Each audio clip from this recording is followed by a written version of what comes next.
Minhas irmãs, meus irmãos, sempre é um momento muito agradável que nos restabelece, não é, vibracionalmente, esse local e este momento no qual nós nos voltamos para o Evangelho, não é, gente?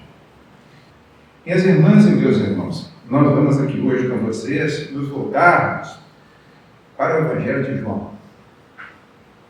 O Evangelho de João é o Evangelho para a gente, para nós, do terceiro milênio. Mas antes, sentindo aí as energias, as vibrações, eu gostaria de convidar a todos vocês um aparatinho. Vamos sentir aí, gente, o ambiente, não é? A força, a energia do ambiente. Vamos sentir nossa intenção de estar aqui para estudar o Evangelho. E vamos sentir também, cada um de nós aí, os amigos espirituais, aqueles que nos ajudaram a montar a nossa vinda para cá, a nossa reencarnação. Podemos ter certeza. Eles lá pararam os seus afazeres, estão aqui conosco agora. Vamos sentir um abraço deles, gente? Não é? Vamos sentir ali um abraço desses irmãos que na verdadeira pátria lá olham por nós, nos incentivam, muitas vezes puxam as nossas orelhas e estão aqui agora, nos abraçando, alegres. É um momento no qual nós estamos dando a eles uma alegria. Nós estamos aqui em busca do estudo juntos do Evangelho. O Evangelho de João, são 21 capítulos, gente. São 876 versículos. João os fez já no adiantado da vida dele. João em si mesmo, ele é uma pessoa muito especial. Uma pessoa que acompanhou aí séculos antes de Jesus. João já estava no Evangelho, não é? Como o profeta Daniel. E o nosso João, ele, na vida dele para cá, junto com Jesus, foi só coisas excelentes que ele conseguiu produzir. Para nós termos uma ideia, dos 12 apóstolos, 11 tiveram uma morte forte, violenta, não é? Menos João. Isso significa alguma coisa, gente? Significa muito, não é? Ou seja, no cartório dos débitos anteriores de João, não tinha. Nós sabemos também, nos ensinam os nossos mentores, que o João, ele teve aqui, por volta aí da virada do milênio, século depois, na pessoa de Francisco de Assis, no século XII, nos anos 1100, não é? Ele nasceu na Itália. E Divaldo Franco nos fala, numa psicografia de Joana de Ângeles, que João, evangelista, estaria, olha só, retornando para cá agora. Essa notícia nos foi dada aí no começo do milênio. Ou seja, muito provavelmente ele já está por aqui, entre nós fisicamente, não é? Uma renúncia um sacrifício, né, de estar aqui nesse momento difícil, no mínimo difícil, que nós estamos vivendo. E João, ele, segundo Divaldo, segundo Jonas de Angeles, ele reencarnou, não é, na Europa, que vai aí ter momentos difíceis e frutos do resgate de dívidas. Vamos esperar isso aí, não é, gente? Sempre aí com pensamento positivo. Eu queria com vocês irmos para o capítulo 6 do Evangelho de João. Dos Evangelhos é o que tem maior número de versículos, são 71 versículos, o capítulo 6. E antes eu queria passar rapidamente com vocês aí pelos capítulos anteriores. Por quê? Porque o Evangelho de João é o único que tem uma sequência de tempo. Não é? Ele segue uma linha de tempo. Os outros 3 evangelhos, não. Eles se ajuntam no mesmo momento do estudo da vida de Jesus, a partir do domingo de Ramos. Aí todo mundo está no mesmo momento, não é? Mas no começo não. No começo é só João. João começa no capítulo 1 dele, ele fala sobre a relação de Jesus com o Pai. Aliás, esse é o grande propósito de João, não é? Cada evangelho, ele tem um público, uma pessoa para a qual ele é dirigido, gente, não é? Pois os evangelhos são uma coisa extremamente bem planejadas. E o evangelho de Mateus é feito para os judeus. Quer mostrar para os judeus que Jesus é o Messias, não é? Isso está óbvio nos 28 capítulos do nosso Mateus. Marcos, pelo Evangelho dele, pequeno, 16 versículos, não é? Em Roma, com Pedro, para mostrar aos romanos que Jesus tinha existido. Quando você vê Marcos, pode sentir aí Pedro presente, mostrando aos romanos. Roma naquela época era a capital do mundo, não é? Lucas fez no Evangelho também, 24 capítulos, o maior número de versículos está em Lucas. 1140 versículos. Para quê? Para mostrar aos gentios que Jesus tinha existido. Os gentios somos nós, não é? Nós somos os gentios. Os gentios somos não judeus na denominação dos judeus. E o nosso João, ele vem montando o seu evangelho com o objetivo de mostrar a todos nós, entre outras coisas, o mais importante, ele quer nos mostrar que Jesus é o médium de Deus. Não é? Ou seja, o que quer dizer isso? Deus, uma manifestação de Deus, das pouquíssimas que nós conhecemos, não é? Se manifesta por Jesus.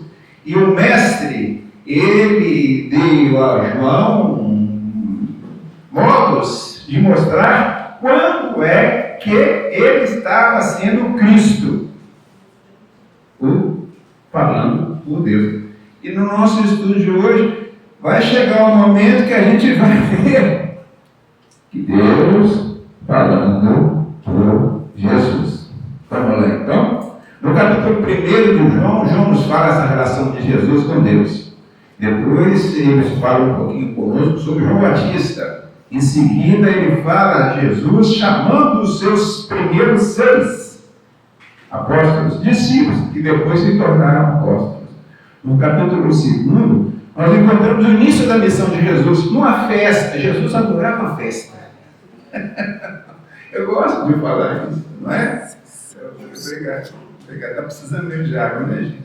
O mestre, ele gostava de uma festa. Quando a gente passa os evangelhos, não é? São 238 fatos. E a gente vê Jesus como ele foi em festa. Inclusive, os discípulos de João Batista não gostavam disso. Achavam que eu não podia ir à festa. Não é? Mas pode ser, a alegria faz parte da vida, não é, gente?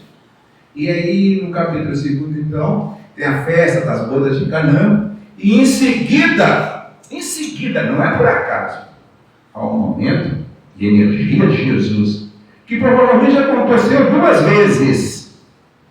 Aconteceu no início da missão e aconteceu no final da missão dele, a expulsão dos mercadores no templo. Está no capítulo 2. O capítulo 3 é aquela conversa que Jesus deu, que nós gostamos tanto.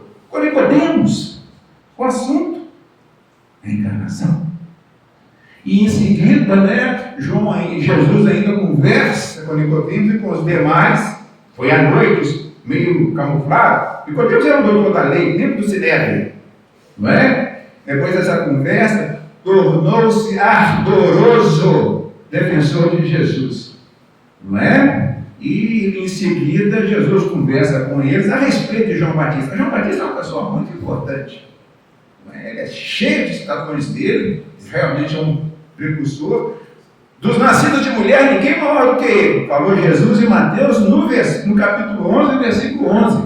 Dos nascidos de mulher, ninguém é maior do que ele. Olha só, não é? O cara é importante, não é? O capítulo 4, minhas irmãs e meus irmãos do André Luiz, o capítulo 4 nós encontramos Jesus prestigiando as mulheres.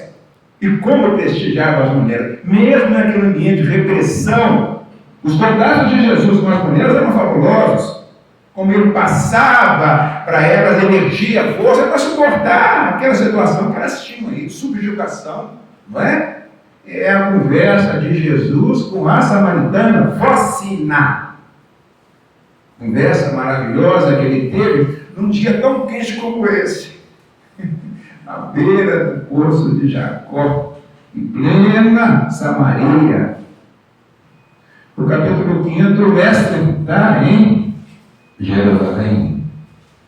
O mestre ia a Jerusalém, possivelmente, numa das 3 festas que eram comemoradas anualmente. Tabernáculos, não é? Onde os judeus comemoravam os 40 anos no deserto. Durante 8 dias saíam de casa, ficavam nas ruas dormindo em cabanas. Tabernáculos é cabana, não é? A outra festa era a festa da purificação do templo.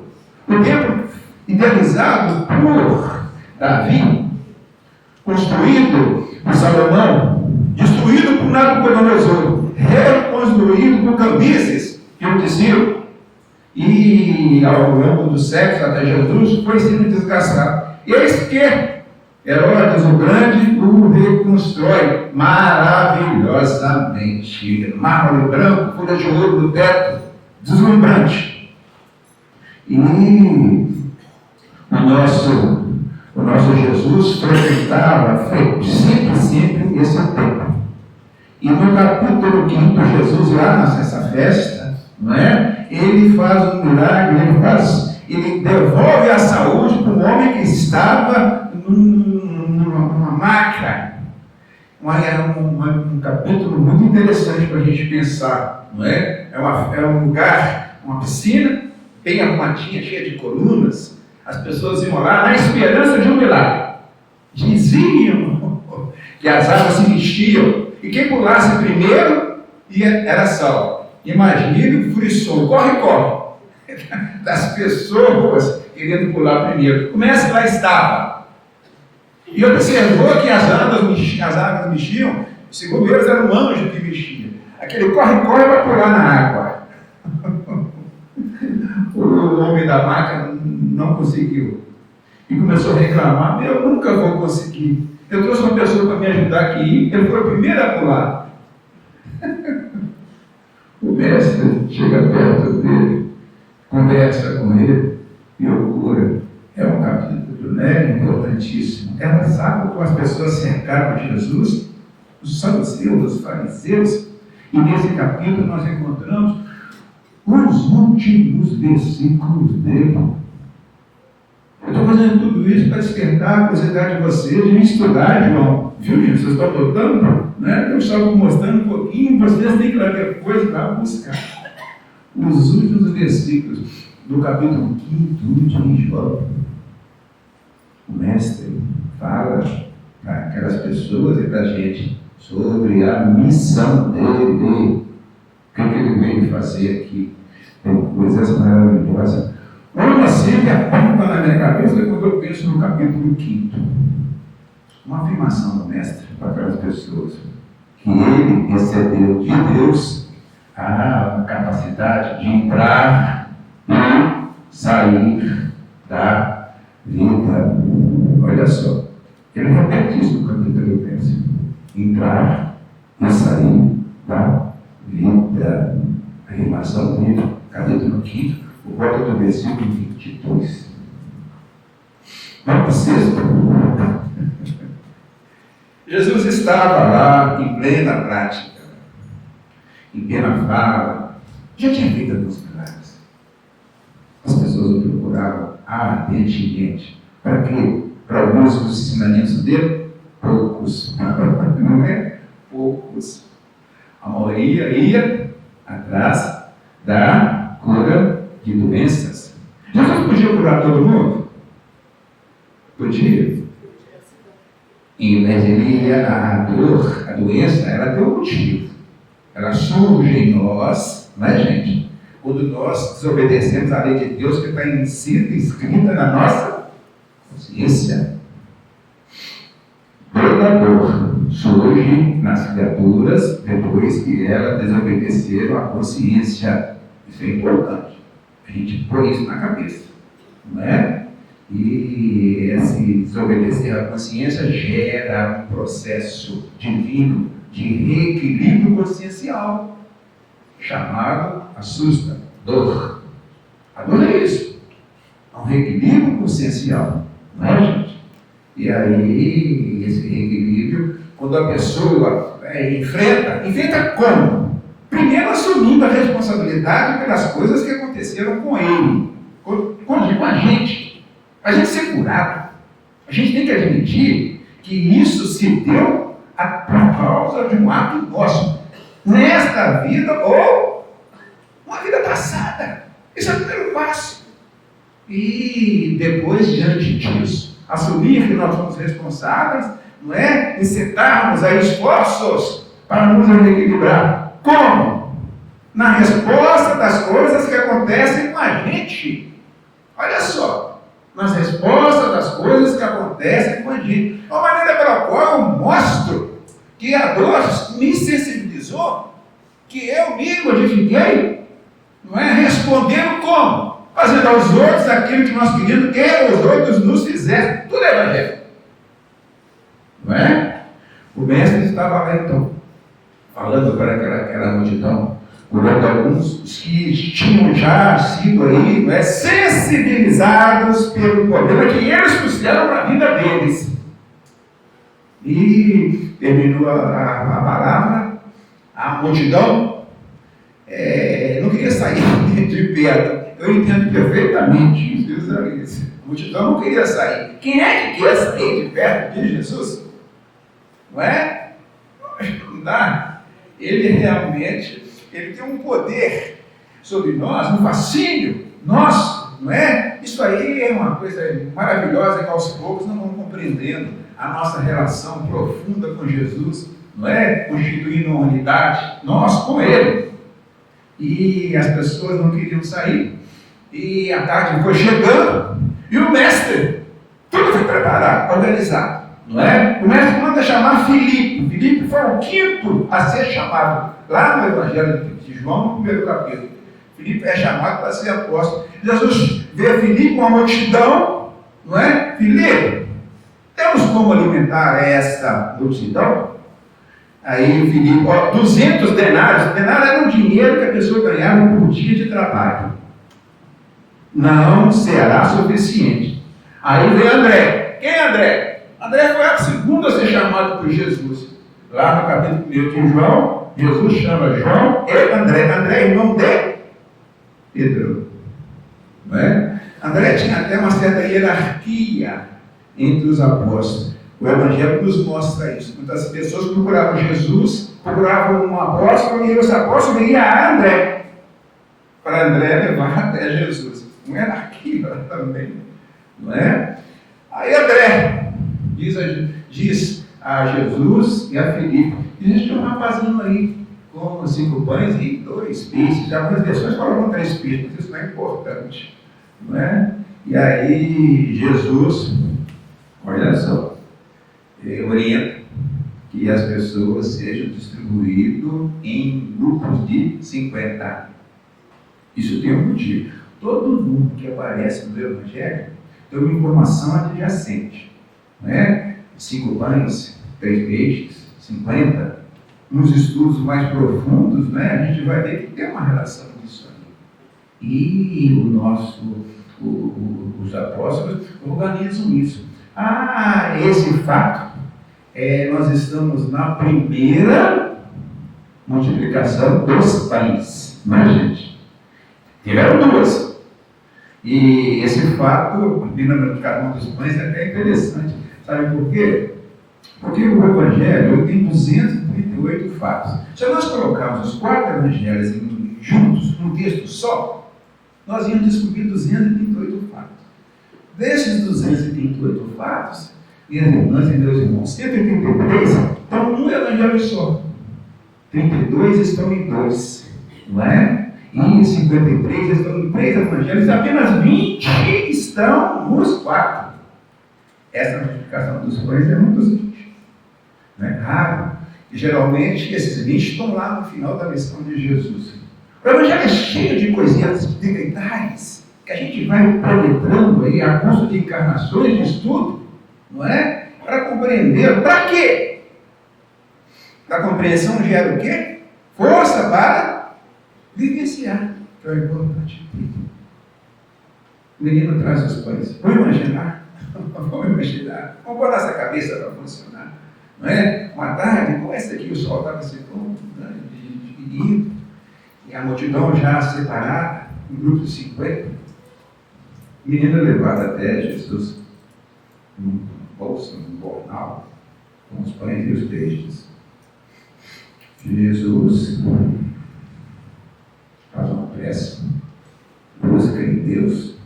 A energia de Deus é a origem de tudo. Não é? Nele nós vivemos, nele nós nos movemos, nele nós existimos.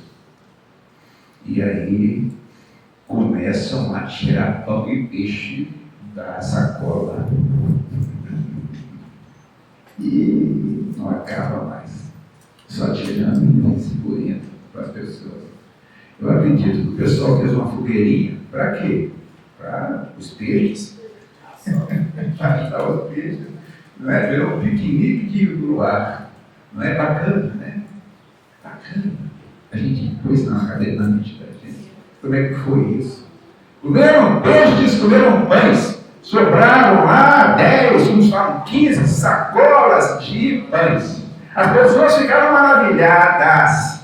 Não é? Maravilhadas. Muitos queriam naquele momento fazer de Jesus seu rei.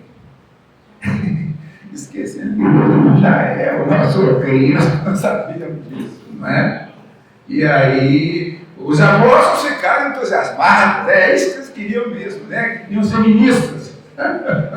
Jesus os pegou, colocou num barco, os dois, e mandou que eles se ingrassem, que eles buscassem no barco, ele estava chegando, rumo a Cafarnaum, não é? Cafarnaum era a cidade onde Jesus mais ficava. Casa de Pedro, casa de André, não é? Uma cidade aí que adotou Jesus, praticamente, uma cidade também que foi cenário de inúmeras coisas maravilhosas. Foram eles em barco, Jesus ficou, não é? E a multidão só observando. E o mestre sobe com a elevação, as pessoas observando. A noite vem.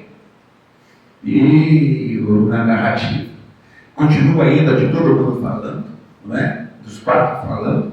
A narrativa nos mostra que a noite cai e os apóstolos estavam no barco, a população que foi alimentada ficou lá, não é? E de repente os apóstolos observam no mar meio agitado que era comum demais.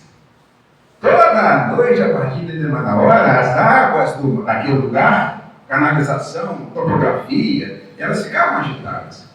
E os apóstolos no barco, já quase perto de Cafarnaum, e eles veem, enxergam de longe um vulto caminhando sobre as águas. Quem era? Fantástico, fantástico, não é? Favorável. Qualquer pessoa favorável. Você já viu alguém caminhar sobre as águas? Se a gente vir, a gente também vai ficar assustado, não é? Aí o primeiro a reconhecer que era Jesus, quem foi? João. espírito mais perto de Jesus. E ele diz: é Jesus. Aí o espírito lá, inquieto, que representa a gente, altos e baixos. Se for Jesus, deixa que eu vá até aí. Quem falou assim? Pedro. Não é? Aí Jesus: vem. E ele foi. E ele foi. Caminhando. Vocês viam? Se Jesus chamasse, eu tenho certeza que a gente ia. Não é? Ele chama a gente sempre. Ele está sempre chamando a gente. Não é? Para quê? Para nós nos encontrarmos com o Pai. E o mestre, ele chamou e Pedro foi. E Pedro, eu adoro essa cena. Gosto dessa cena. Sabe por quê? Pedro representa a gente. Pedro caminhando. Tá? Perto de Jesus, começa a afundar. Jesus o segura. Olha a figura. O mar agitado, águas agitadas. Nós caminhamos sobre as águas com pouca confiança.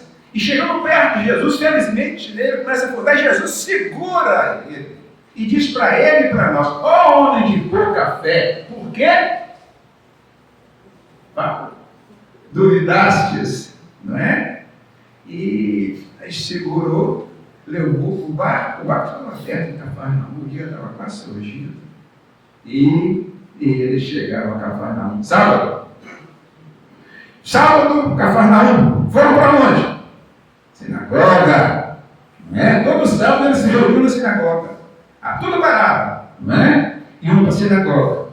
E o mestre também foi. E lá chegando na sinagoga, Jesus fazia o quê? O que ele sempre fazia. Fazia lá, ele ensinava as pessoas. Não é? E o mestre lá, na sinagoga, ensinando, eis que surge parcela daquela multidão que foi por Jesus alimentada. Aí o registro é só de João. Só João fala isso, agora nós vamos falar aqui doravante. E a multidão chega, vê Jesus falando, e pergunta: como é que o Senhor chegou até aqui? Eles viram Jesus subindo, a noite caiu, não é? E depois, quando o dia amanheceu, Jesus não estava lá. Mas eles sabiam que Jesus ia sempre para Cafarnaum, não é? Ele mandou as pessoas, para os apóstolos, para Cafarnaum. Chegaram mais barcos, eles entraram nesses barcos e foram para onde? Foram para Cafarnaum. Em lá, chegando, Júlio, essa pergunta: como é que o senhor chegou aqui? Jesus não respondeu. Se respondeu, João não adotou. Não é? Isso é uma dúvida para nós, né? Desse Jesus explicou para aquelas pessoas que estavam extasiadas pelo fato do pão ter sido multiplicado, ter dado peixe para eles. Isso para eles recordou, a todos eles recordou aqueles 40 anos que eles passaram no deserto comendo maná. O que é melhor, maná ou peixe e pão? Peixe e pão. Não é, gente? Então, Jesus, essa multidão tinha motivo, né, para estar realmente ali entusiasmada. O mestre vê aquelas pessoas e o mestre aí, ele tenta falar com elas que o pão material, o peixe material, não é a coisa mais importante. É uma coisa difícil. Quantas pessoas acham que a finalidade da vida é o prazer da alimentação? Quantas pessoas? Não é? A gente vê, abre a televisão para vocês verem quantos canais de culinária nós temos atualmente. Já tentei contar e não consegui. Né?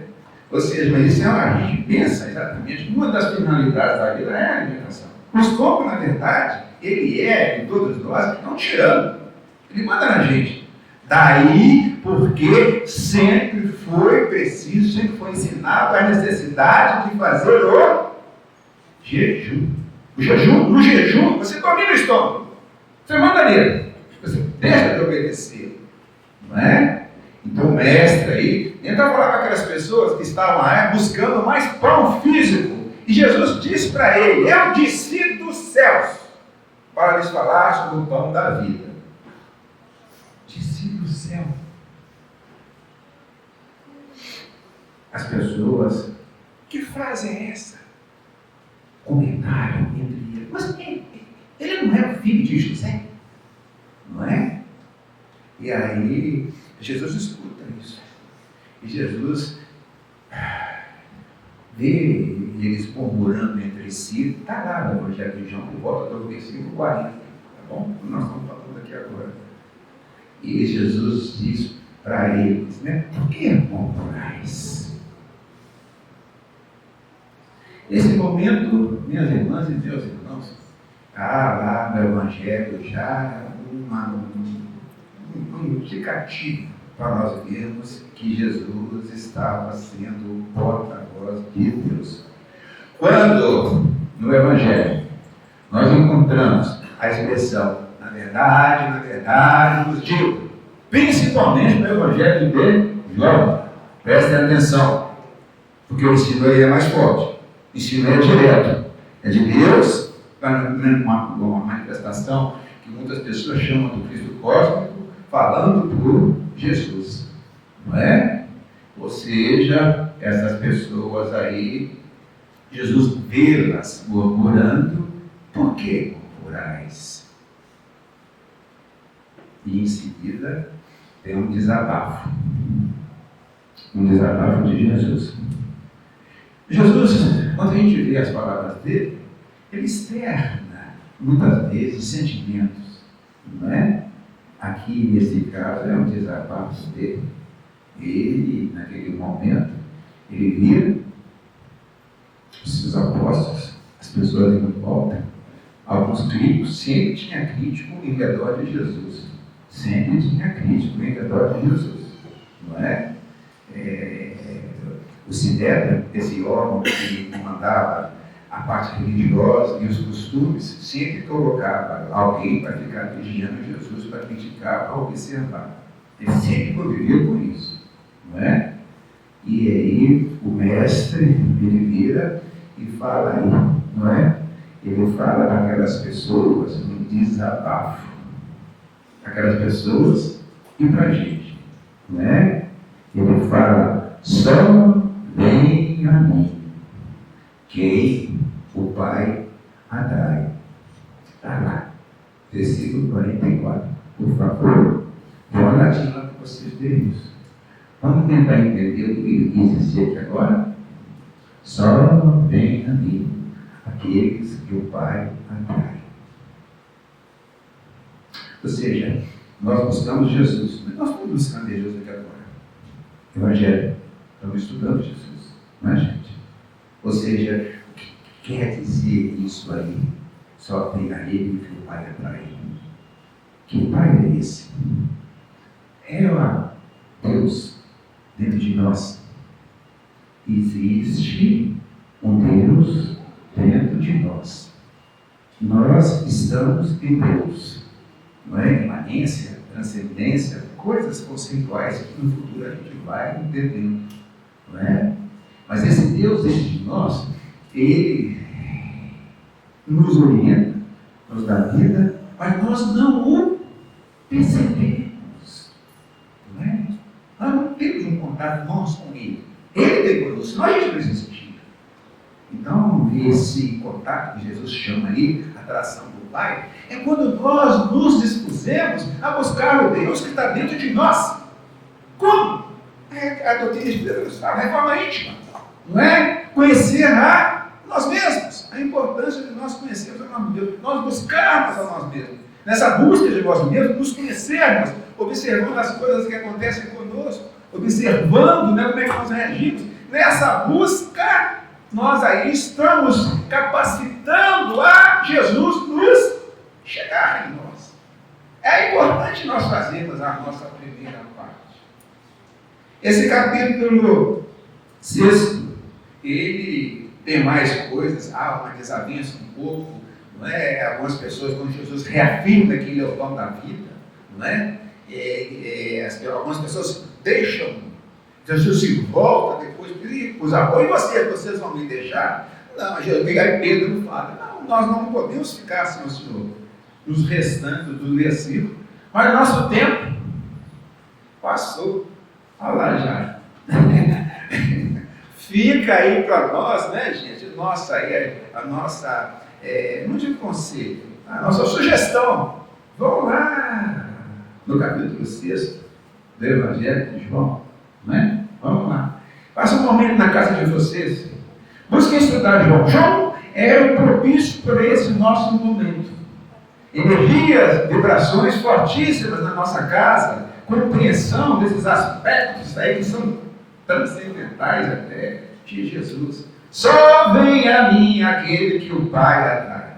Façamos o nosso busca a nós mesmos, nos conhecendo, não é? Reconhecendo as nossas dificuldades e as enfrentando com as energias do Evangelho. Esse é o objetivo de todos nós. Muito obrigado pela atenção de vocês.